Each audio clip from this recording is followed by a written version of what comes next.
Save this pie crust recipe because it's easy, it's delicious, it's crispy, it's flaky, it's buttery. It's a good crust to have on hand. So let me show you how to make it. You're gonna add in 2.5 cups of all-purpose flour. Then I'm gonna add 1 teaspoon of salt and 1 tablespoon of sugar. You don't have to add the sugar, but you know me. And just mix that up just to combine that salt, sugar, and flour. Now add in 1 cup of butter that you've cubed up and stuck in the freezer for about an hour. Just evenly spread it over.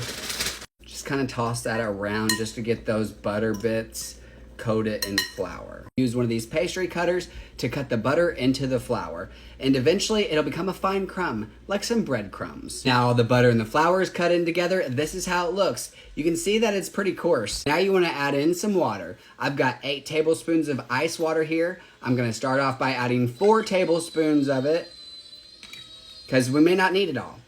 Fold it over itself until it comes together. And after mixing that up, I can just tell I need to add about a tablespoon or 3 of some more water. So I'm just gonna add about a tablespoon, 2 tablespoons, maybe 3 tablespoons,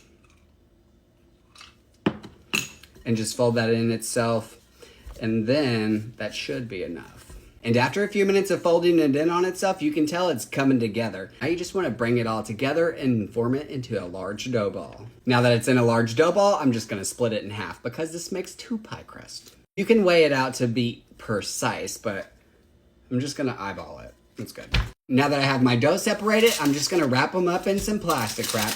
I don't have any, so I'm using parchment. Now stick your crust in the fridge for about an hour before you use it, or up to 2 weeks. Now roll your pie dough out for the size pie crust you need. I like to use some parchment paper instead of flour and make a huge mess than I already do. And when your pie dough is all rolled out, get your pie pan, dish, whatever you got. I take off one side of the parchment paper, lay it in my pie dish, and just peel it back.